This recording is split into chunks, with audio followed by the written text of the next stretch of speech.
स्वागत है आप सबका आज की वीडियो में।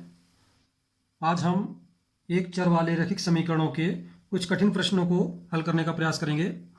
अभी तक हमने रैखिक समीकरण के उन प्रश्नों को हल किया है जिनके दाएं पक्ष में केवल संख्या थी, परंतु यह आवश्यक नहीं है। समीकरण के दोनों पक्षों में चर राशि हो सकती है। एक उदाहरण ले लेते हैं हम। 5x धन 9 बराबर 5 धन 3x। यहाँ पर हम देखते हैं इस समीकरण के बाएं पक्ष में भी चर उपस्थित है और दाएं पक्ष में भी चर x उपस्थित है। इस तरह के प्रश्नों को हल करने के लिए हम सभी चर पदों को एक पक्ष में और सभी अचर पदों को दूसरे पक्ष में पक्षांतर करके ले जाते हैं। यहाँ पर देखते हैं इस समीकरण में कुल 4 पद हैं, 5x, 9, 5 और 3x। यहाँ पर 5x और 3x ये चर पद हैं क्योंकि इनमें एक चर उपस्थित है, तथा 9 और 5 ये अचर पद कहलाते हैं क्योंकि इनमें कोई चर उपस्थित नहीं है। सामान्यतः हम चर पदों को बाएं पक्ष में पक्षांतर करके लाते हैं और अचर पदों को दाएं पक्ष में पक्षांतर करके ले जाते हैं। तो यहाँ पर हम करते हैं 5x यहाँ पर बाएं पक्ष में पहले से ही है और एक चर पद 3x दाएं पक्ष में है, तो हम 3x को पक्षांतर करके बाएं पक्ष में लाएंगे। यहाँ पर हम देख रहे हैं कि 3x 5 में जुड़ा हुआ है, तो जब 3x को हम बाएं पक्ष में लाएंगे तो यह बाएं पक्ष में से घट जाएगा। अर्थात हम लिख सकते हैं 5x धन 9 ऋण 3x बराबर 5। यहां पर हम 3x को दाएं पक्ष से बाएं पक्ष में ले आए हैं। अब हम देखते हैं यहां पर हमारे दो चर पद हैं 5x और ऋण 3x। इनको हम सरल कर लेंगे।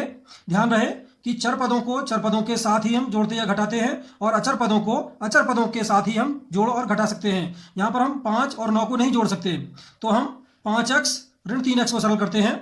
हम जानते हैं 5x ऋण 3x का मान होगा 2x धन ये 9 यहां पर पहले से है तो इसको लिख लेंगे बराबर 5।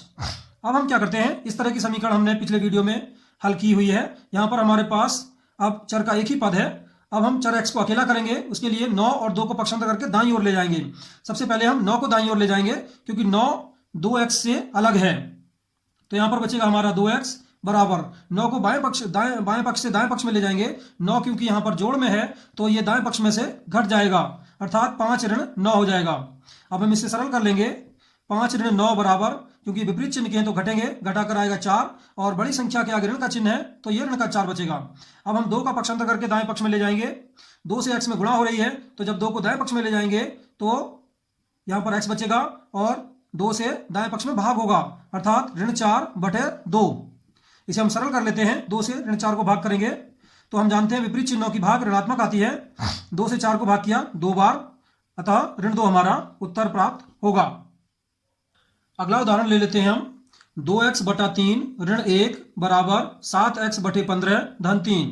यहां पर भी हम देखते हैं इस समीकरण में 4 पद हैं, 1 2 3 4। इनमें 2 चर पद हैं, 2x बटे 3 तथा 7x बटे 15, क्योंकि इनमें चर x उपस्थित है, तथा 2 अचर पद हैं ऋण 1 और धन 3। तो हम क्या करेंगे, चर पदों को बाएं पक्ष में ले आते हैं।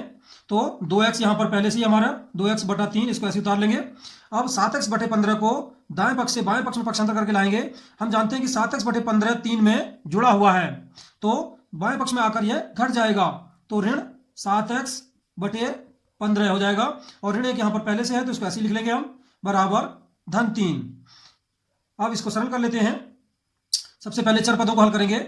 यहां पर ये भिन्न के रूप में है, भिन्नों का घटाना हम पहले पढ़ चुके हैं। इसमें हम क्या करते हैं कि कैंची गुणा करते हैं अंशों में। 15 से 2 में गुणा करेंगे तो 15 दूनी 30x, ऋण 3 से यहां पर कैंची गुणा करेंगे 3 सत्ते 21x, और बटे में क्या आएगा, दोनों हरों का गुणनफल, तो 15 तिया 45, ऋण 1 यहां पर ऐसी रहेगा बराबर 3। इसको हम सरल कर लेते हैं। 30x में से हम 21x घटा लेते हैं तो यहां पर हमें प्राप्त होगा 30 में से 21 घटा कर आएगा 9, तो 9x बटे 45 ऋण 1 बराबर 3। यहां पर इसे हम और सरल कर सकते हैं। 9 से ऊपर नीचे कट जाएंगे दोनों, ये 9 एकम 9 और 9 पंजे 45, तो हमें प्राप्त होगा 1 से x में गुणा कर देंगे तो x प्राप्त होगा बटे 5 ऋण 1 बराबर 3। अब ये समीकरण हमें पिछले वीडियो में हमने पढ़ा है इसको। अब यहां पर हम चर x को अकेला करेंगे, उसके लिए ऋण 1 और 5 को पक्षांतर करके दाएं पक्ष में ले जाएंगे। अब सवाल उठता है पहले किसका पक्षांतर करेंगे, तो क्योंकि 1 x ऋण x बटे 5 में से घटा हुआ है, अर्थात यह 1 बाकी सबसे अलग है, तो पहले ऋण 1 को पक्षांतर करके हम दाएं पक्ष में ले जाएंगे। क्योंकि 1 x बटे 5 में से घटा हुआ है अतः यह दाएं पक्ष में जाकर जुड़ जाएगा, अर्थात x/5 बराबर 1 3 में जुड़ जाएगा तो जाएगा 3 धन 1। इसको सरल कर लेंगे तो x/5 बराबर प्राप्त होगा 4। अब 5 को पक्षांतर करके दाएं पक्ष में ले जाएंगे, क्योंकि 5 से x में भाग हो रहा है, अतः 5 को जब दाएं पक्ष में ले जाएंगे तो 5 से दाएं पक्ष में गुणा हो जाएगी, अर्थात x बराबर 4 गुणा 5। इसको सरल कर लेते हैं तो x बराबर हमें प्राप्त होता है 20। तो हमारा उत्तर आया x बराबर 20। अगला प्रश्न लेते हैं, x धन 7 ऋण 8x/3 बराबर 17/6 ऋण 5x/2। यहां पर हम देखते हैं इस समीकरण में 1 2 3 4 5 कुल 5 पद हैं, जिनमें से 1 2 3 ये चर पद हैं क्योंकि इनमें चर x उपस्थित है, तथा 2 अचर पद हैं धन 7 और इधर 17/6। तो यहां पर भी हम वही काम करेंगे। या इस तरह के प्रश्नों में क्या होता है जिसमें दोनों पक्षों में बटे में भी संख्या होती हैं, तो इस तरह के प्रश्नों में सबसे पहले बटे वाली संख्याओं को हम हटा लेते हैं। उसका तरीका यह है कि सभी के हरों का लौसा निकालेंगे। तो यहाँ पर हम हरों में 3 है 6 है 2 है, इन तीनों का लौसा निकाल लेते हैं। सबसे पहले सबसे छोटी अभाज्य संख्या से भाग करते हैं, 2 से भाग करते हैं, 2 से 3 में भाग नहीं जाएगा तो ऐसे उतार लेंगे। 2 से 6 में भाग करेंगे 3 बार और 2 एकम 2। अब 3 से भाग करेंगे 3 एकम 3 3 एकम 3 और 1 ऐसे आ जाएगा। तो हमारा लौसा हमें जो प्राप्त होगा वो आएगा 2 गुणा 3 अर्थात 6। तो हम पूरी समीकरण को दोनों पक्षों में 6 से गुणा करने पर, तो दोनों पक्षों में हम 6 से गुणा कर लेते हैं। जब हम दोनों पक्षों में 6 से गुणा करेंगे तो प्रत्येक पद में 6 से गुणा होगी, ये ध्यान रखना है। तो पांचों पदों में 6 से गुणा करेंगे, तो यहाँ x में 6 से गुणा किया 6 गुणा x, फिर 6 गुणा 7, फिर 6 गुणा 8x/3, फिर 6 गुणा 17/6, फिर 6 गुणा 5x/2। अब यहाँ पर हम गुणा कर लेते हैं। 6 से x में गुणा करेंगे तो हमें प्राप्त होगा 6x, 6 से 7 में गुणा करेंगे 6 7 42 ऋण, यहाँ पर 3 से 6 कट जाएगा 2 बार। अब 2 गुणा 8x तो 2 8 16x हो जाएगा, ये बराबर 6 से यहाँ 6 कट जाएगा एक बार, 1 गुणा 17 तो 17 प्राप्त होगा ऋण। 2 से यहाँ 6 को भाग कर देंगे, 2 तिया 6, अभी बचेगा 3 गुणा 5x तो 3 पंजे 15x। अब यहाँ पर हमारे पास 3 चर पद हैं और 2 अचर पद हैं। सभी चर पदों को बाएं पक्ष में ले आते हैं, तो 6x ऋण 16x यहाँ पर पहले से है और ऋण 15x इधर आकर के ये हो जाएगा धन का 15x और धन 42 यहाँ पर पहले से ही हमारे पास, बराबर हमारे पास बचेगा 17।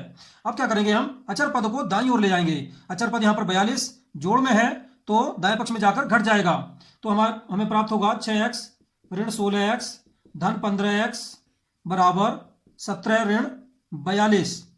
अब हम इनको सरल कर लेते हैं।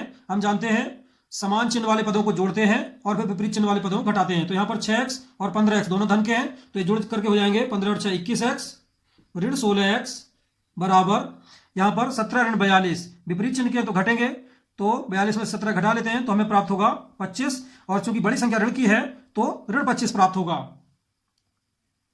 आगे सरल करते हैं इसको, 21x ऋण 16x, 21 में से 16 घटाएंगे तो बचेगा 5x बराबर ऋण 25। अब 5 का पक्षांतर करके दाएं पक्ष में ले जाएंगे, क्योंकि 5 से x में गुणा हो रही है, तो जब 5 का पक्षांतर करके दाएं पक्ष में ले जाएंगे तो दाएं पक्ष में 5 से भाग होगा, अर्थात x बराबर ऋण 25 और बटे 5।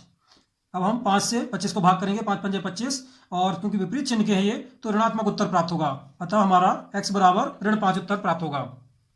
अगला प्रश्न है 3 इंटू x ऋण 3 बराबर 5 इंटू 2x धन 1 ऋण 10। तो यहां पर ब्रैकेट का यूज किया गया है। अब देखिए ब्रैकेट को हम कैसे हल करते हैं। यदि ब्रैकेट के बाहर कोई संख्या लिखी है और संख्या और ब्रैकेट के बीच में कोई चिन्ह नहीं है तो गुणा का चिन्ह माना जाता है। तो यहाँ पर 3 गुणा ये ब्रैकेट है।